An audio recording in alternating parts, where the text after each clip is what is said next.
Good morning, or afternoon, or evening, whatever it is.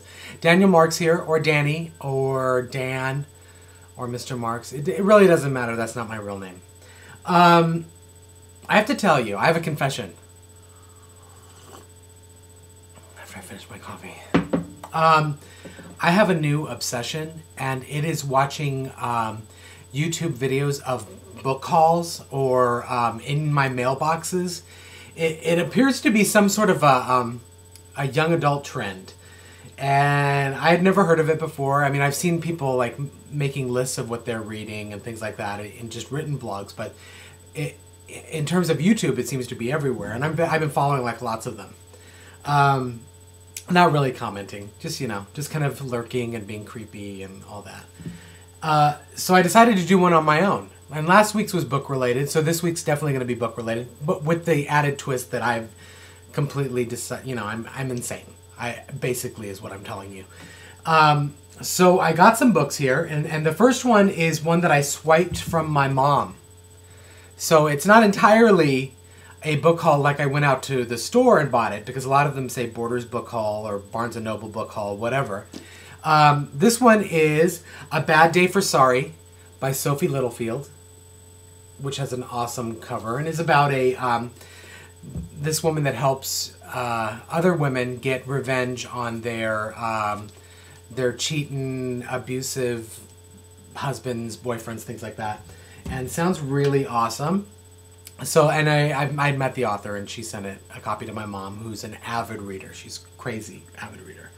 I got a book from the library, and this one was this is Bleeding Violet by Dia Reeves, and this one was recommended to me by Kaz Mahoney. You probably her book, The Iron Witch, is going to be coming out soonish. I don't know. And it sounds like this is about a crazy girl, and which is like my people, so I'm good with that. I'm going to read that one for sure. I actually did buy this, but unfortunately no money will be going to the author because I bought it at Half Price Books. This is Catherine Fisher's Incarceron, which has the most amazing cover ever.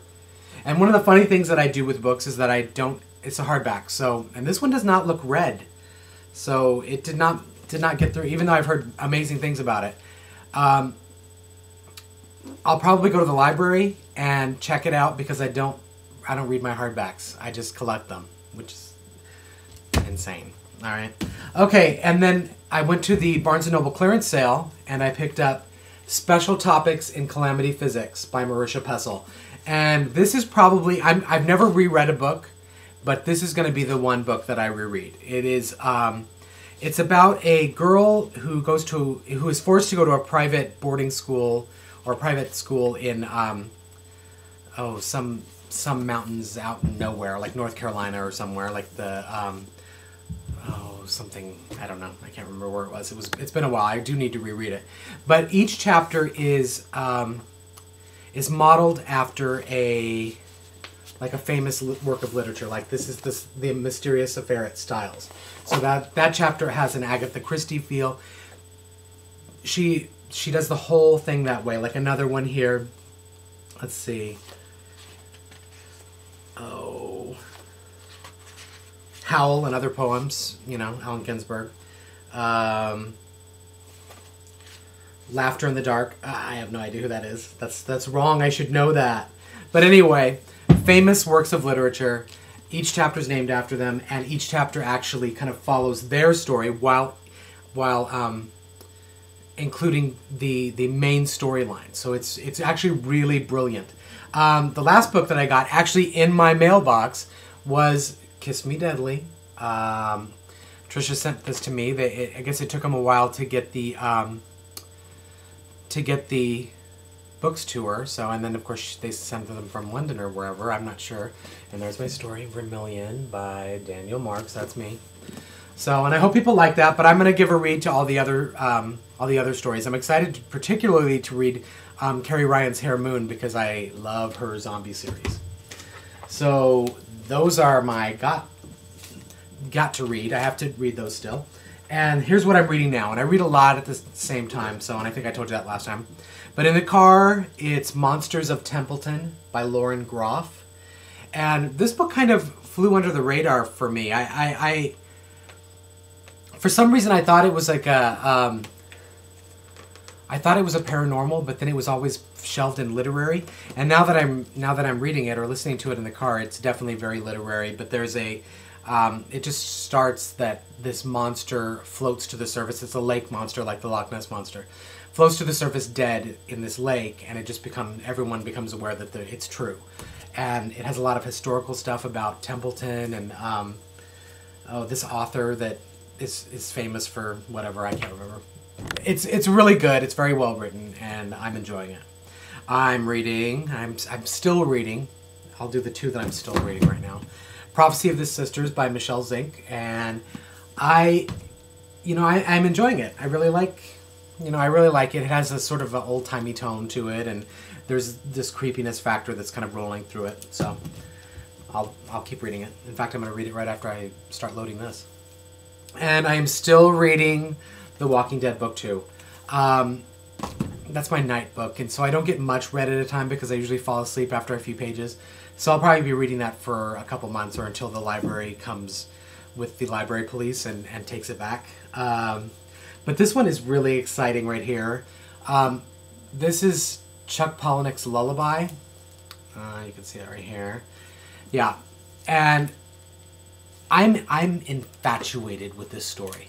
And with his concepts, period, because and this is something I heard a long time ago, is that that when he turns in a manuscript, he feels like it's not ready to be turned in until he throws it in the gutter and sucks up, and lets it soak up some pee or something. He has this philosophy that everything, for it to be real, it needs to be very grim and dark, and I kind of have that same thing that goes on in my head, and that's why. And also this idea that that words and sentences can be experimental, and that the reader can fill in the blanks. And I mean, I feel like that a lot. I know that's not done a lot, I don't think, in YA. I mean, I haven't necessarily done that a lot in my YA, but I've done it a lot in my adult stuff. But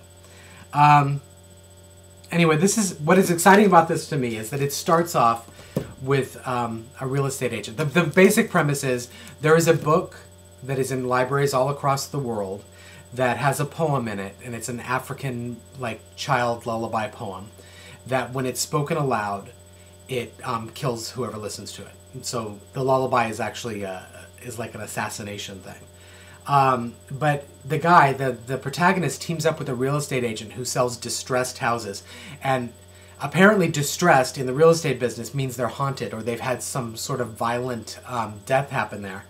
And it's just hilarious to hear her read it off. Like, she's got to turn around the house really quickly because no one ever lasts 3 weeks. So then she gets to sell it again. Just exciting, really exciting ideas, and hilarious, really funny. Not YA. Actually, the only four that were YA in that were Bleeding Violet, Incarceron, Kiss Me Deadly, Prophecy of the Sisters, and maybe Special Topics in Calamity Physics, if you consider Curtis Sittenfeld's Prep, which was released as a literary book, if you consider that YA, which I've seen some crossover in shelving, so possibly. Anyway, that's my book haul, in the mail, swiped from my mother. I have one more. Hold on. Okay, so this isn't so much an in the mail as it is on my porch, and it's a phone book. Why are they still printing these? And I didn't ask for one. I think that you should really have to ask for one, because if you leave it on my porch, the sprinklers hit it. It's ruined anyway. It's a bunch of ruined paper. Makes me sad. That's my last book. That's all I got. What do you have? What are you reading? What do you hope to be reading? What did you snag from the, from the clearance bin, from, the person next to you on the bus? What have you done? What have you done? That's it. Ciao.